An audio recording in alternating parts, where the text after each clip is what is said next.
বন্ধুরা, আগামী দিনের মতো আমি আজকেও আবার চলে আসলাম একটি রেসিপি নিয়ে। সেটি হচ্ছে ডিমের ডেভিল। ডিমের ডেভিল বানানোর জন্য আমি এখানে সমস্ত উপকরণগুলো নিয়ে নিয়েছি। পেঁয়াজ কুচি, কাঁচা লঙ্কা কুচি, বেসন, ময়দা, ধনে জিরে গুঁড়ো, নুন, হলুদ গুঁড়ো সব কিছু নিয়ে নিয়েছি। নিয়ে ভালোভাবে মাখিয়ে নিয়েছি। মাখিয়ে নিয়ে ভালো করে একটুখানি জল দিয়ে ভালোভাবে একটু মাখিয়ে নিয়ে তারপরে আমি একটা একটা করে ডিমের টুকরো নিয়ে ডিমগুলোকে আমি বন্ধুরা কেটে নিয়েছিলাম, হাফ করে নিয়েছিলাম। তারপরে আমি একটু একটু ওই মাখানো পেঁয়াজ মাখানোটা দিয়ে আমি ডিমটাকে পুরো ভরাট করে একটা একটা করে রেখে দিলাম। রেখে দিয়ে কড়াইতে তেল বসিয়ে তেলটাকে গরম করে ওলট পালট করে ভেজে নিলাম।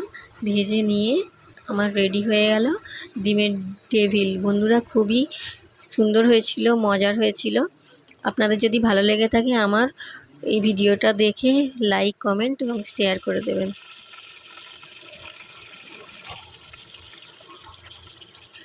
আর আশা করছি আমাকে ফলো দিয়ে আমার পাশে থাকবেন।